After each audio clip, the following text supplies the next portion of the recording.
Hi, I'm Felicia and welcome to the drawing class. Get a sharpened pencil and some fun colors out because today we're drawing a cup of hot cocoa.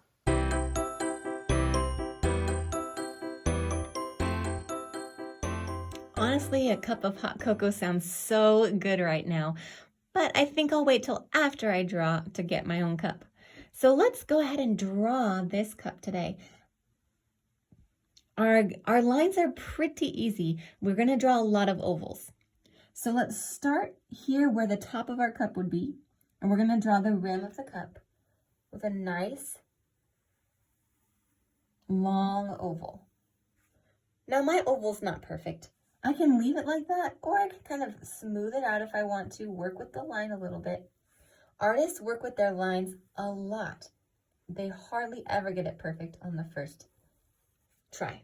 When you're happy with how your oval looks, you're going to draw a line below to make the rim or the lip of the cup.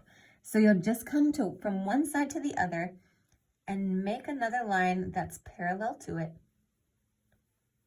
right along the bottom. You probably have to work pretty slow here to make sure it stays parallel and close to the rim of the cup. And then you'll just curve it back up until it meets the oval there again. So we'll also add an inner lip of the cup as well. This will be much less defined. So you're just going to draw a light line that's parallel to the top of that oval, but you don't have to draw it all the way across. Just add a little bit. Now we're also going to draw the liquid inside our cup, and this is also going to be part of an oval. You'll start somewhere here along the bottom on the very edge here, and you're just going to curve up, make a nice side of an oval, and then curve back down until it hits the line again.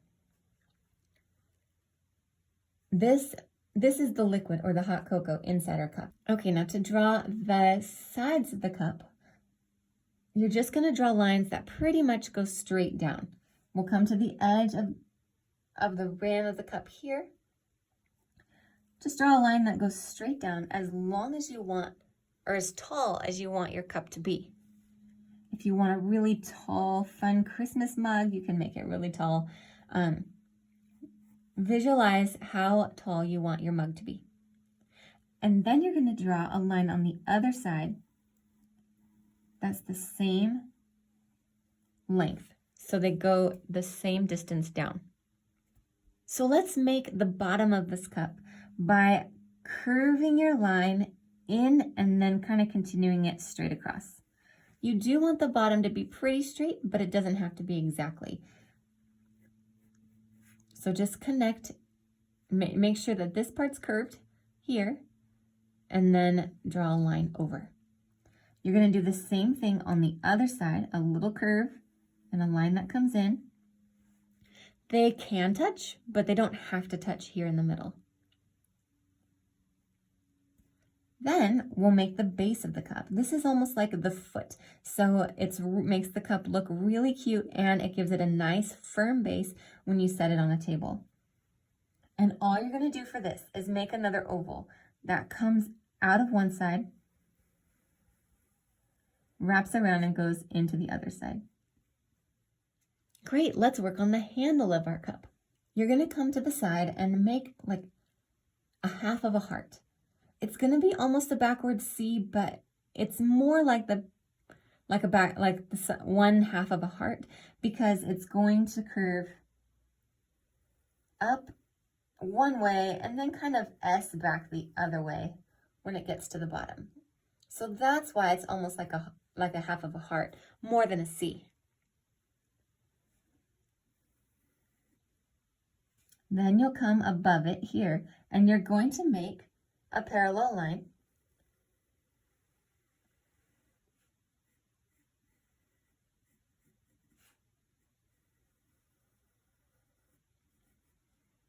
that comes around. Now you can choose to just connect it here or make a cute semicircle and give your cup that extra little detail of the handle. Now we're going to add one detail to the handle to make it look a little bit more 3D. So just about here in the middle of this downward curve here, you're going to take your pencil and just curve a line that thickens up that top line just a little bit. This is just going to give your handle a more 3D appearance and something that you could hang on to. We are almost done with this sketch and it's already looking really cute. You can draw a candy cane out one side by starting somewhere in the liquid part. This is your hot cocoa. Start somewhere in there and draw that candy cane shape. At this point, it would be an upside down J. Then you'll come to the left side of it and draw a parallel line to complete that candy cane. And connect the two lines on top with a slightly curved line. Now the trick to making it look like it's in the water or in the hot cocoa is to make the entry point where it enters the cup of cocoa. You're going to make a line that extends past the edges. The reason for this is that because the liquid is all one substance and the candy cane is actually going into it, this line that extends past the edges of the candy cane give the illusion that this line here is a part of the liquid instead of the candy cane. Okay, now take your eraser and any lines that are inside of that candy cane, go ahead and erase them. We're actually going to add a little detail on this candy cane by adding a tiny oval here on the edge, and that's going to really bring our candy cane to life. All right, now to draw a marshmallow, again, we're going to draw an oval. I told you there'd be a lot of ovals today. So anywhere you'd like your marshmallow to be, anywhere you'd like, you're going to draw an oval. And this could be slanted, it could be straight, whatever. I'm going to do two of them so that you can see. It doesn't matter where they go, just draw two small ovals. Now, whatever direction that your oval is facing, you need to draw two short lines that go down into the cocoa away from it. So because this marshmallow is opening more to the left, if you imagine the shape of a marshmallow, the rest of it's going to go back down this way, like a cylinder. This oval is a little bit more flat, but slightly angled to the right, so my lines are going to do the same thing. Great. Now, just like the candy cane with the entry point line extending further than the candy cane, we're going to do the same thing with the marshmallows. Just draw a line that extends past the edges of the marshmallow.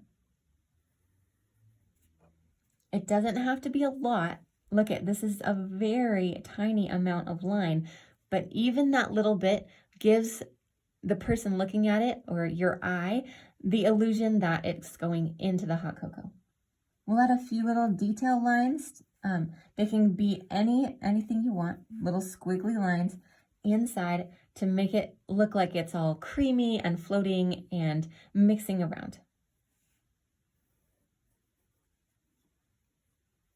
And then if you do have, like I have my marshmallow here, and you do have a cup line that goes through it, you can erase that inner line too.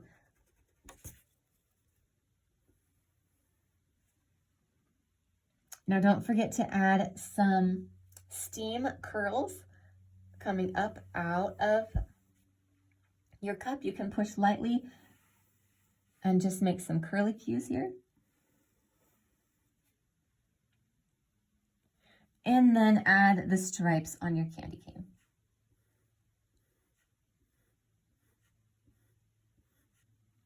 Now we're almost done.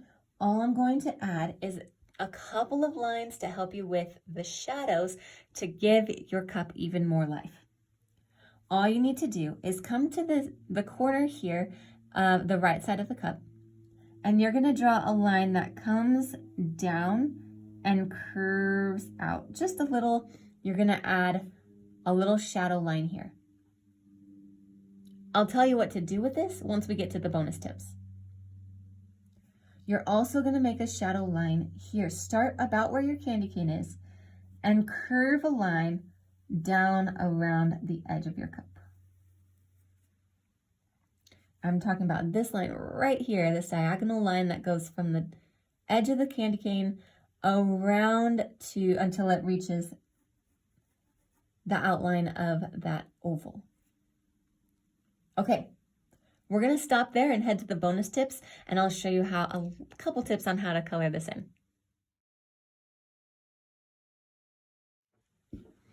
Now this is the fun part. You get to color this cup in however you like.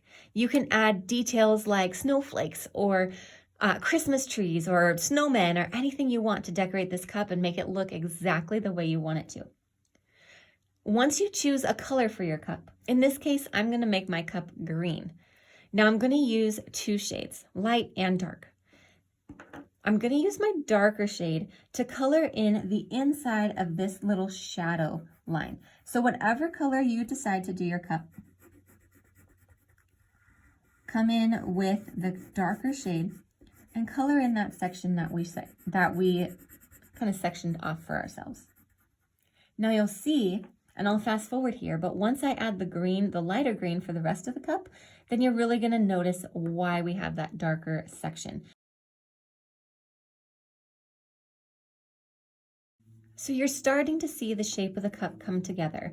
Now, it'll be even easier to see why we did this as we continue to color it in. I did add a little bit of the darker shade here in the corner along the bottom of the lip. That's also going to add some 3D effect. I added it along the foot of the cup. We're also going to put it here on this section of the handle.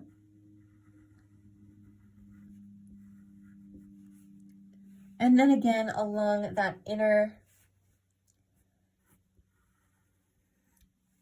shadow line that we also defined, we're going to go ahead and finish that out there.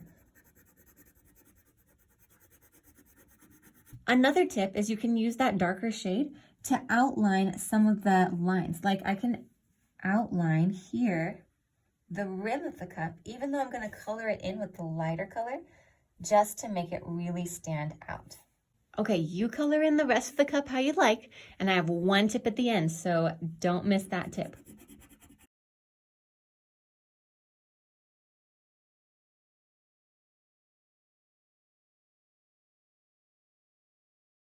Okay, the last tip I have is to do these little steam curls.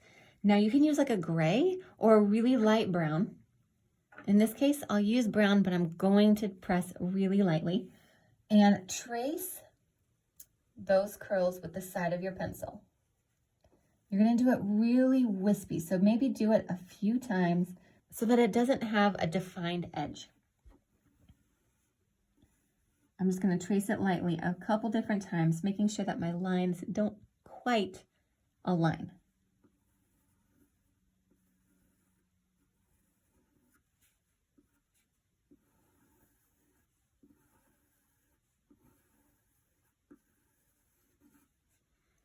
Now the tip I have for you is to take your eraser and along the lines where the steam is coming up, just erase slightly that colored pencil. And that's going to make it look like the steam is coming through and covering some of that color and making it look like it's rising up straight out of the hot cocoa. So just erase lightly where the steam is coming up. Doesn't that look great? I'm sure yours does too. Isn't that eraser effect neat? Now, an eraser won't erase all the pigment of the colored pencil, but it can erase some, and that can really be a neat way to add detail and special effects. But it is a tool that you need to practice, just like with anything in drawing. So practice, practice, practice. Now, if you hit the subscribe button and the bell, we can practice together in the next class. So I'll see you then in the drawing class.